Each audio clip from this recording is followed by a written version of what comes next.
तो उन गांवों में बड़ी लड़ाई थी महाराज, बड़ी एकता नहीं थी, लेकिन भगवान की कृपा से एक चीज बहुत बढ़िया हुई। एक चीज बहुत बढ़िया हुई भगवान की कृपा से, और ये सच्ची बात बता रहा हूं आपको। एक चीज क्या बढ़िया हुई कि उस गांव में जब से कथा हुई ना, तो जो आपस में बोलते नहीं थे, आज उस गांव से हमने दोबारा कथा करके आए। अभी 4-5 महीने हो रहे, क्यों पुष्पिंदर, 4-5 महीने हो रहे कथा करे हुए। अभी उस गांव में हम दोबारा कथा करके आए। अब उस गांव में इतना अच्छा माहौल हो गया कि जो आपस में एक दूसरे से बात नहीं करते थे ना, वो तब भी देख के राधे राधे जरूर बोलते हैं एक दूसरे को। याद रखना, कथा की सबसे बड़ी कमाई ब्राह्मण की तब होती है जब गांव में एकता हो जाए। और जब से उनकी राम राम स्टार्ट हुई, राधे राधे स्टार्ट हुई ना, तो हमने एक ही बात बोली उनको, मोती की कीमत तब तक होती है जब तक वो एक माला में पिरोई गई हो। आज के समय पे कोई भी अगर परिवार में एक दूसरे से बोलता नहीं, कुछ नहीं करता है ना, तो उसकी कीमत नहीं होती है। अगर 5 भाई हैं और पांचों अलग अलग हैं, पांचों की एक दूसरे से बन नहीं रही है, तो याद रखना उनकी कोई कीमत नहीं है।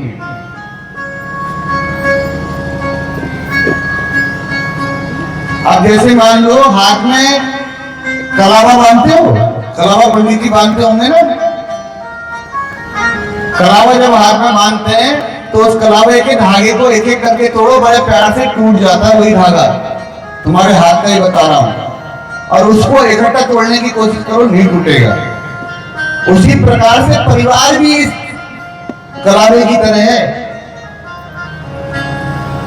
जितना एकता में सब लोग रहते हैं। इसी गांव में क्या देखो, लोग मुझे कह रहे थे कि महाराज गांव में राजनीति बहुत होती है, तो तुम्हारी जानकारी के लिए एक बात बता देता हूं, इसी गांव में नहीं, हर गांव में राजनीति होती है।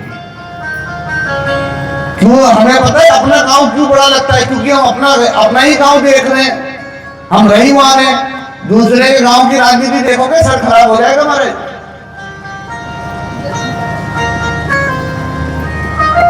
इसलिए कह रहा हूं कि जितना एकता बना के रखोगे, और कभी भी भगवान का काम हो तो ये मत सोचना कि ये करा रहा है, वो करा रहा है, यहां हो रही है, वहां हो रही है। भगवान का काम कोई करा रहा है, लेकिन अगर तुम वहां जा रहे हो तो भगवान का काम करने वाले तुम भी एक हो।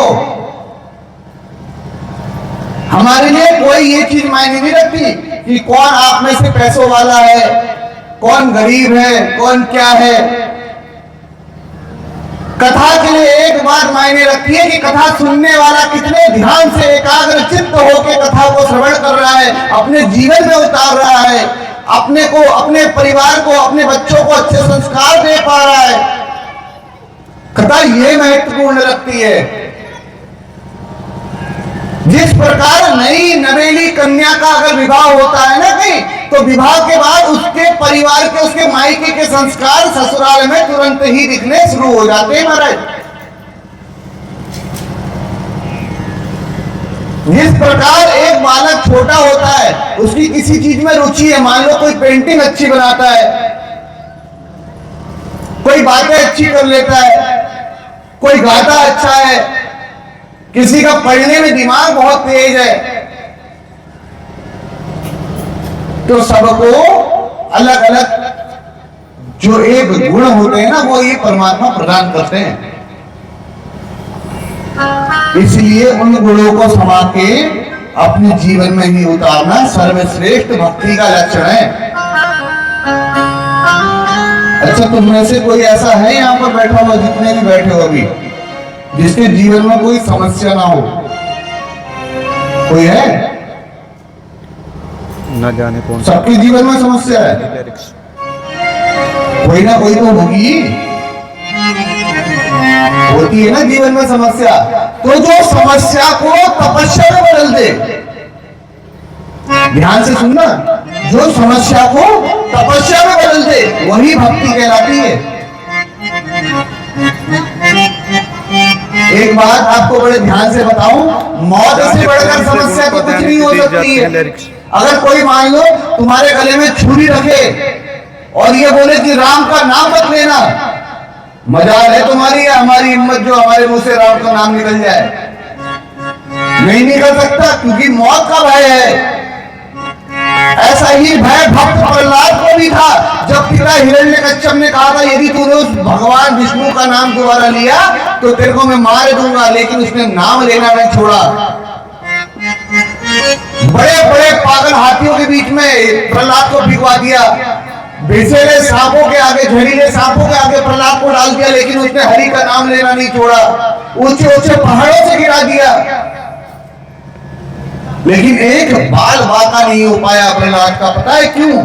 तब भक्त जब प्रहलाद जी से राक्षसों ने पूछा ना, राक्षस बालकों ने, अरे एक बात तो बताओ, इतने पागल हाथियों के बीच में भिगवा दिया, इतने जहरीले सांपों के ऊंचे ऊंचे पहाड़ों से गिरा दिया, तुम्हें डर नहीं लगा?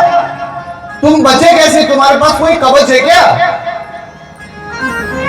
तब प्रहलाद जी क्या कहते हैं पता? वही जीवन में अपने उतार लो। घंटा गजानां पुलिसाग्रनिष्ठुरा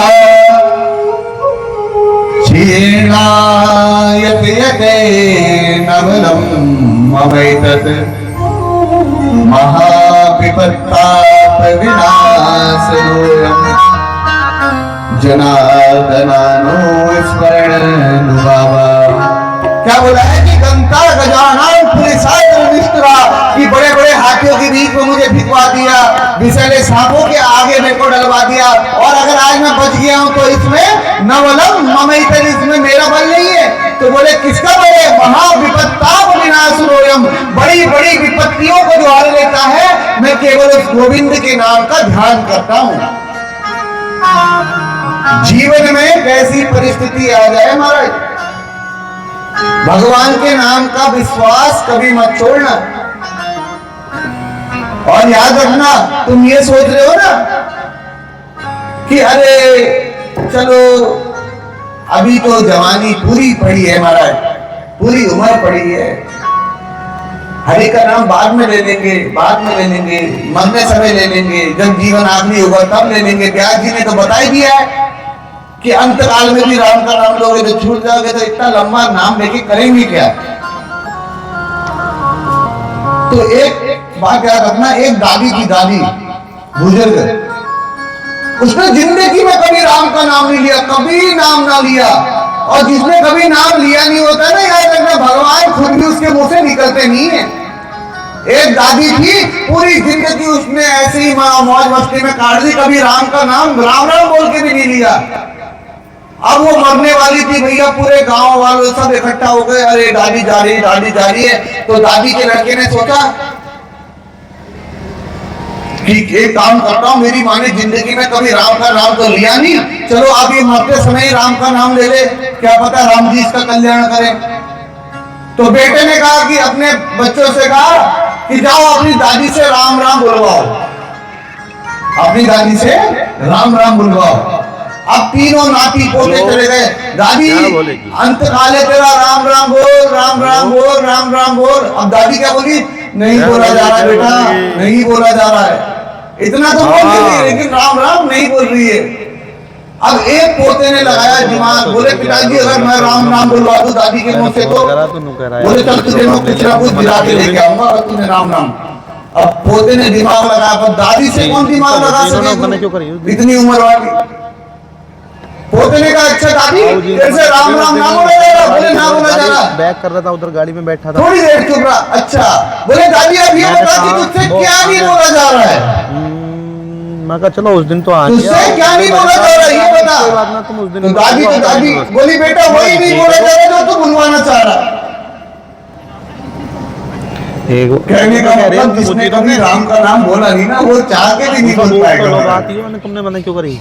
प्रेम से बोलो शंकर भगवान की। हाँ हाँ। तो याद रखना, सती की लीला को प्रारंभ करते हैं आज शिव और सती के चरित्र को। मैंने उस सब बुझी, लेकिन मना कर रहा है यार। आरंभ करते हुए कल की कथा हमने विश्राम करी थी, कामदेव जी का जन्म हुआ महाराज, ठीक है। रात को कामदेव जी को 5 बाण दिए किसने? कल रात को ब्रह्मा जी ने।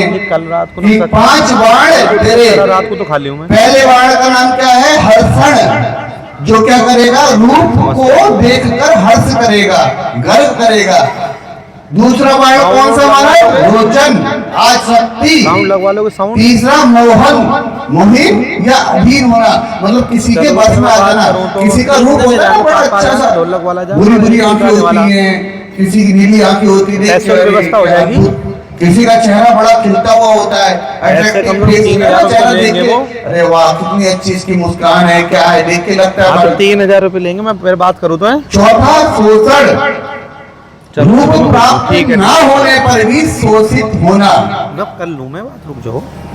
ठीक है। और पांचवा है मारण, तुमने क्यों मना करी? अब ये 5 बाण जब दिए कामदेव को ब्रह्मा जी ने, तो बोले बेटा जिसकी चाहे परीक्षा लो, ये 5 बाण। उसने कहा अच्छा प्रभु। इधर उधर नजर घुमाई, कोई नहीं दिखा, ब्रह्मा जी दिखे, बोले तुमसे अच्छा ट्राई हमें किसमें मिलेगा। तो ब्रह्मा जी के ऊपर ही तीर मार दिया कामदेव ने। अब जब तीर मारा तो परिणाम स्वरूप अपनी ही पुत्री संध्या के लिए ब्रह्मा जी के मन में विकार आ गया। और जैसे ब्रह्मा जी के पुत्र धर्म ने देखा ना कि उनके पिता से अधर्म होने जा रहा है, तो तुरंत भगवान शिव की स्तुति करने लगे। और क्या बोले कि देव देव महादेवा धर्मपाल नमोस्तुते सृष्टि विनाशनम करता संभो त्वमेव ही। कि हे प्रभु सृष्टि स्थिति अब विनाश की ओर जा रही है, क्योंकि जिसने सृष्टि बनाई है वही विनाश कर रहा है। अब भगवान शंकर प्रकट हो गए और खूब फटकार लगाई। श्री शिव भगवान कहते हैं अहो ब्रह्मस्तम तथा काम भावा समस्ततः, कि हे ब्रह्मा जी अपनी ही कन्या को देखकर काम के अधीन होने जा रहे हो आप लोग। जिसने सृष्टि बनाई वही आज काम को अपने वश में नहीं रह सकता। इसलिए एक बात और कही है शास्त्र में महाराज, यथा माता च भगिनी भ्रातृ पत्नी तथा सुता एताको दृष्टव्या न कदापि विपश्चिता। क्या कहते हैं बुद्धिमान लोग, पुरुष बुद्धिमान पुरुष जो होते हैं ना महाराज, वो माता बहन भाई की पत्नी तथा कन्या इनको समान भाव से देखते हैं और उनको देखना चाहिए। मैंने पहले भी बोला था कि शास्त्र में ये भी आज्ञा है कि जो एक ही नारी पे रहता है ना, एक ही नारी से प्रेम करता है, एक ही पे टिका रहता है, एक नारी वाला भी ब्रह्मचारी माना गया है महाराज। उसी प्रकार वो नारी भी ब्रह्मचारी के स्वरूप में है, ब्रह्मचारिणी है, जो एक ही पति के ऊपर पूरी तरीके से आसक्त हो। अगर आज के समय पे तो मीडिया का जमाना है, सोशल मीडिया, कुछ कह दो तो बड़ी चुपती है लोगों को महाराज। अभी वृंदावन थे कुछ दिन पहले, तो एक मेरे से लड़का हंसी मजाक कर रहा था, मेरा दोस्त ही है, पढ़ता भी है वहां, हमारा जूनियर है पहाड़ी है, हिमाचल का है। तो बोला गुरु जिंदगी हम लड़कों की बड़े खतरे में है। मैंने कहा क्यों? बोले लव मैरिज करते हैं तो ड्रम में जाते हैं, अरेंज मैरिज करते हैं तो हनीमून में मारे जाते हैं। बोले हम जाए तो जाए कहां? क्योंकि जो ये कलयुग का कलिकाल चल रहा है ना, ये विनाश ला रहा है बुद्धियों में। पहले के समय पे जितना सुविधाएं कम थी ना हमारे, उतना परिवार अच्छा चलता था। आज के समय पे जितना विकास होता है ना, उतना ही विनाश भी हो रहा है। वैसे कहने की बात नहीं है, लेकिन ये आप लोग महसूस करोगे। अभी तो कुछ नए बच्चे भी हैं, कुछ पुराने भी हैं, कुछ 2000 बाद के मॉडल हैं, कुछ इससे पुराने मॉडल हैं यहाँ बैठे हुए। हम तो 2000 पहले के मॉडल है। आज के बच्चों को वो सुख नहीं पता होगा जो सुख हमने देखा है। ये हकीकत बात बता रहा हूँ। इनके बच्चों को लाइट जाने का सुख नहीं पता होगा अधिकतर लोगों के, क्योंकि लोगों के घर में इन्वर्टर आ गया, सुविधा लग गई। हम लोग इंतजार करते थे शाम को, भगवान लाइट कटे लाइट कटे लाइट कटे, मोमबत्ती छुपा देते थे, लालटेन का तेल गिरा देते थे, क्योंकि लालटेन जलती थी तब। नहीं तो हमारे पिताजी तो बहुत तगड़े थे महाराज, वो लालटेन जला के पढ़वाते थे। और जैसे ही लाइट जाती थी पूरा मोहल्ले के बच्चे हू करते हुए बाहर, और जैसे लाइट आए तो हू करते हुए अंदर। एक बाल्यपन का सुख आज के बच्चों को देखो, दिन भर फोन में पबजी, फ्री फायर। इनको कंचों का भी सुख नहीं मालूम होगा कि कंचों को डिब्बे में इकट्ठा करना कितना मजा आता था महाराज। क्योंकि आजकल के बच्चे, आजकल सबसे बड़ी गलती तो माँ लोगों की है। बच्चा थोड़ा रोया भी कि ले फोन उसके आंखों के आगे। सबसे बड़ा बता रहा हूं, हमारी, मैंने कल ही बोला कि हमारी माँ ने हमें कभी मारा नहीं मारा। एक तो मैं पूरे खानदान का सबसे छोटा था, पूरे खानदान का, हम ताऊ चाचाओं में सबसे छोटे मेरे पिताजी और उनका सबसे छोटा मैं। तो मैं बड़े लाड प्रेम में पड़ा हूं बचपन से। मेरी माता ने कभी मेरे पे हाथ नहीं, हाँ पिताजी ने दोनों की कसर निकाली महाराज। उन्होंने मम्मी को कहा तू चिंता मत कर, हम पीटेंगे इसे। तो उन्होंने दोनों के हिस्से का वो अकेले मारते थे। लेकिन माता लोग भी मारते हैं, ऐसी बात नहीं है, सबका तरीका अलग होता है। कोई डंडे से मारती, कोई चप्पलों से, कोई झाड़ू से, जैसे मिल जाए सुविधा के हिसाब से। सुविधा ना हो तो वाइपर भी चलता है। लेकिन हमारी माँ इनमें से कुछ प्रयोग नहीं करती थी। सच्चाई बता रहा हूँ, हमारी माँ का मारने का सबसे डिफरेंट, मैंने ऐसी माँ देखी भी नहीं थी कभी मारने वाली। बहुत डिफरेंट तरीके से मारती थी। वो क्या करती थी, मारती जलाती थी, जलती हुई मारती तुरंत बुझाएगी फूंक मार के, और यहाँ पर हाथ में लगा देगी, देखो निशान है अभी तक। तो एक दिन भाभी ने कहा ऐसे क्यों मारते हो चाची, कभी जल गया? बोले नहीं, तिल्ली बुझा के लगाती हूँ, अगर हाथ पांव मारूंगी तो कहीं उल्टी सीधी जगह लग गई तो इसको कुछ हो जाएगा। बोले हाँ जलेगा तो थोड़ा होश में रहेगा।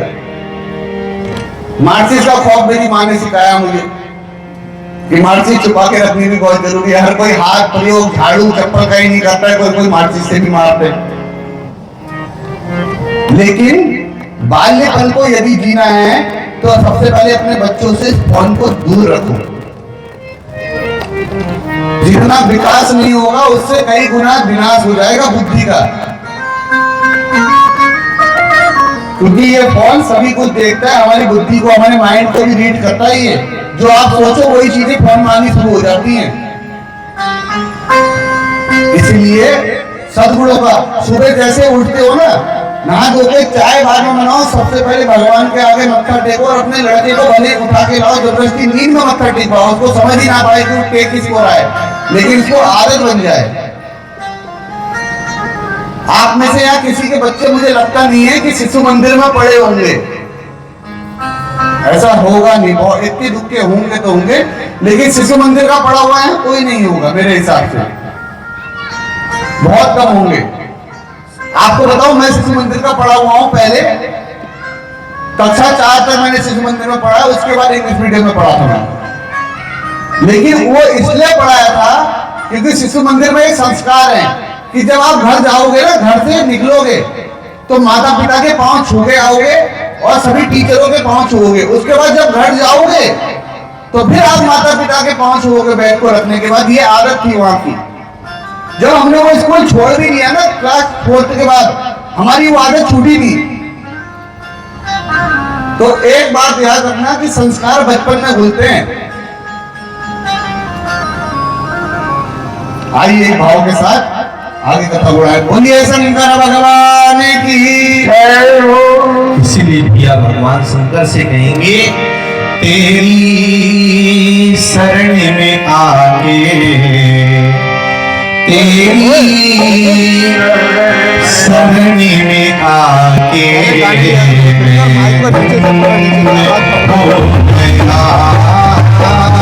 तेरी शरण में आके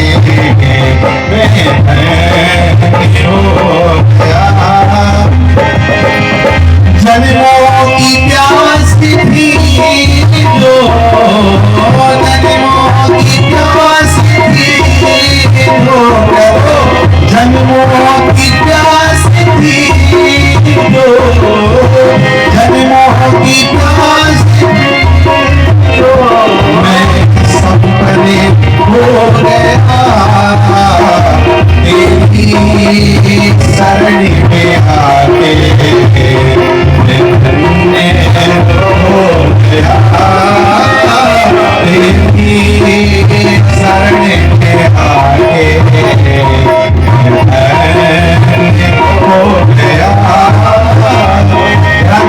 ताली से स्वागत है शंकर भगवान की जय हो।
Oh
अब महाराज जब कामदेव ने तीर मारा ना ब्रह्मा जी को, काय का काम का प्रेम का जब तीर छोड़ा, तो उस समय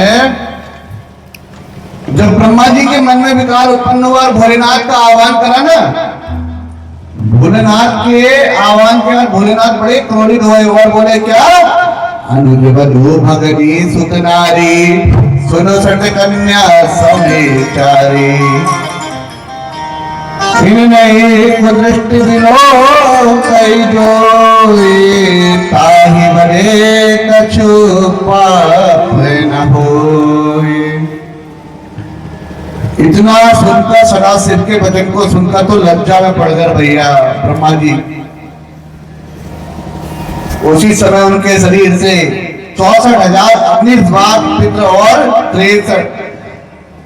68,062 पितरों का जन्म हुआ। अब जब ब्रह्मा जी को ज्ञात हुआ कि कामदेव ने उनके ऊपर ही बाण का प्रयोग कर दिया महाराज, तब ब्रह्मा जी ने कामदेव को भी श्राप दिया, बोले अकेला मैं क्यों इसका भागी बनूं, श्राप के भागी तो तुम भी हो। तब बोले जल्प मोहिता कि महादेव के त्रिनेत्र से तुम भस्म हो जाओगे। जब कामदेव ने क्षमा याचना करी, गलती की माफी मांगी महाराज। एक बात याद रखना, यदि कोई आपसे एक बार गलती की क्षमा मांगता है ना, तो उसको क्षमा कर देना। क्यों कर देना? क्योंकि प्रायश्चित से बड़ी दंड और कुछ नहीं हो सकता, प्रायश्चित से जैसा पुण्य और कुछ नहीं हो सकता। अगर एक गलती किसी की आप क्षमा कर दो तो वो प्रायश्चित समझना, परंतु बार बार गलतियों को क्षमा करना एक और नई गलती को जन्म देने के समान होता है महाराज। जो एक बार हो जाए वो मिस्टेक समझ में आती है, लेकिन जो बार बार वही चीज हो रही तो मिस्टेक नहीं होती, वो चॉइस बन जाती है, वो जरूरत बन जाती है। एक बार तो गलती हो गई, माफी मांग लेंगे, चलो भैया ये मिस्टेक माफ कर दो, अगली बार से ऐसी गलती नहीं होगी। परंतु वही गलती दोबारा हो रही है तो वो गलती नहीं है, वो जरूरत है, चॉइस है, उसको वही करना है, वो उसकी आदत है। तो आज कामदेव को जब क्षमा करा ना माँ ब्रह्मा जी ने, तो कहा कोई बात नहीं, संज्ञा मेरी कन्या है, किंतु तुमने इसी को उद्देश्य बनाकर हम सभी को काम का लक्ष्य बनाया, इसलिए अब मेरा क्रोध शांत हो गया है। और जाओ, जब भगवान शंकर जी विवाह करेंगे तो तुम्हें अनायास ही शरीर प्रदान करेंगे।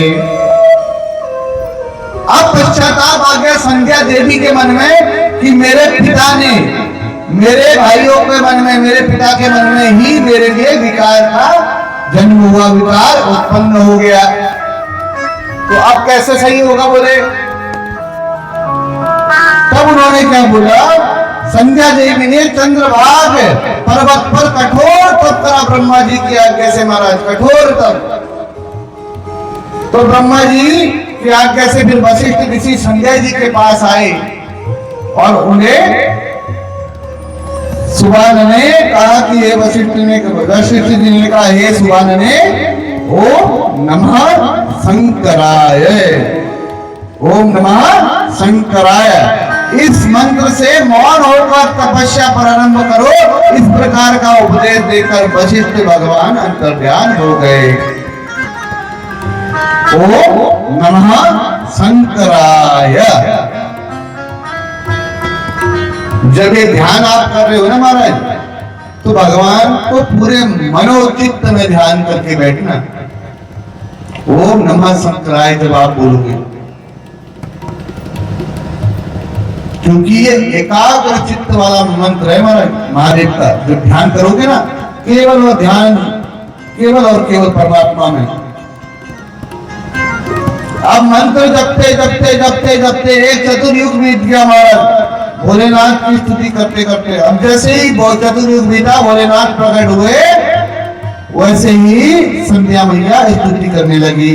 नमो नमः कारण कारणाय विद्यामृत ज्ञान विभूषिताय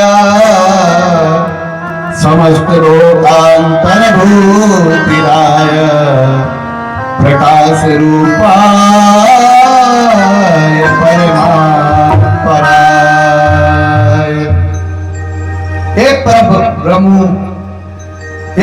ब्रह्म हे परमात्मा, आपके दिव्य तेज के दर्शन करके आज मेरा जीवन धन्य हो गया। मुझे लग रहा मेरे आज चरण की कठोर वर्ष का फल आज मुझे आपके दर्शन से ही मिल गया। तो महादेव कहते हैं उत्पन्न मानः देवे सह प्रणयस्मिन् भुवस्तले, कि आपको क्या चाहिए। तब वो कहते हैं कि आज जो मेरे पे पाप हुआ है, ब्रह्मा जी मेरे पिता के द्वारा मुझे ही वासना विकार के भाव से देखा, तो अब कोई ऐसा ना करे। तो महादेव आशीर्वाद देते हैं महाराज, किस किस के ऊपर पता है? प्रथमम से गो भावा कौमाख्यो द्वितीय तृतीयो यौवनो हावस चतुर्थो वार्धकस्तथा। बोले आपसे जीव प्रथम अवस्था में, ध्यान से सुनना, बाल्य अवस्था में कोई जीव के ऊपर काम का प्रभाव नहीं पड़ेगा, ठीक है। सभी शरीरधारी तीसरी अवस्था यानी यौन अवस्था आने पर कुछ, और दूसरी अवस्था कौमार अवस्था में अंतिम भाग में सकाम होंगे। और क्या बोला महादेव ने कि तुम जैसी पतिव्रता नारी अब कोई दूसरी नहीं होगी। जब ऐसे भाव भगवान ने दिए तो उसी समय संध्या प्रणाम करके भगवान को वहां से दिव्य लोक की ओर गति करी। अब भगवान ने इतने में ब्रह्मा जी ने किसको बुलाया? कामदेव को बुलाया। बोले तुम संसार का हित करने के लिए एक काम करो। बोले क्या करें महाराज? बोले ब्रह्मा जी ने बोला जाओ और महादेव को मोहित करो। अब कामदेव अपने 5 बाण लेके महादेव को मोहित करने के लिए निकले, और जैसे ही निकलने के बाद 5 तीर चला दिए, कोई फर्क नहीं पड़ा महादेव पे। लेकिन आज भगवान को इतना क्रोध आ गया, ब्रह्मा जी को इससे भी ये काम नहीं हो रहा, हारा हुआ देखा तो क्रोध से एक भगवान के गण निकले। बोले क्या नाम है उसका? मार। नाम ही गण का क्या है? मार नाम के गण उत्पन्न हुए। जब उनको लेके ब्रह्मा जी की आज्ञा से कामदेव गए तब भी भगवान की समाधि नहीं तोड़ पाए। अब इतना क्रोध आ गया कि ब्रह्मा जी खुद गए, लेकिन खुद से भी कुछ नहीं हुआ। फिर आखिरी में भगवान नारायण प्रकट हो गए और ब्रह्मा जी को समझाया। ब्रह्मा जी कहते हैं मैं शिव जी का विवाह कराना चाहता हूं। विष्णु जी बोले यदि शिव जी का विवाह कराना है ना तो देवी भगवती की आराधना करो, क्योंकि आराधना के बिना साधना सफल नहीं होती है। बोलिए शंकर भगवान की। अब जब आराधना करने लगे तो भगवान महालक्ष्मी भगवान विष्णु को माला की भांति हृदय में धारण करने वाली रहती है महाराज। और आज विश्व का भरण पोषण करने वाली जो माहेश्वरी त्रिलोकी सृजन व संहार करने वाली माँ भगवती है, ऐसा मैं उनको नमस्कार करता हूँ। कौन कह रहे हैं? ब्रह्मा जी कह रहे हैं। अब देवी मैया कहती है कि आप वरदान मांगो, तो ब्रह्मा जी कहते हैं हे देवी आप शिव को मोहित करें, आपके अतिरिक्त अन्य कोई ऐसा नहीं कर सकता, कोई भी स्त्री उनको और मोहित नहीं कर पाएगी। आप दक्ष कन्या बनकर उनको मोहित करने आओ।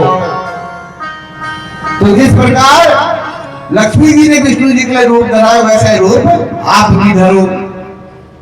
अब भैया ब्रह्मा जी की आज्ञा से दक्ष ने देवताओं को 3000 वर्ष तक कठोर तप करा, ना कुछ खाया ना कुछ पिया। कुछ दिन तो खाया पिया, बाकी दिन ऐसे ही रहे। अब दक्ष की तपस्या से भगवती मां प्रसन्न हो गई और जैसे ही प्रकट हुई दक्ष ने स्तुति करी जगदम्ब महामाये जगदीशे महेश्वरी कृपा कृत्वा नमेस्तेषु दर्शितं स्वरूपम्।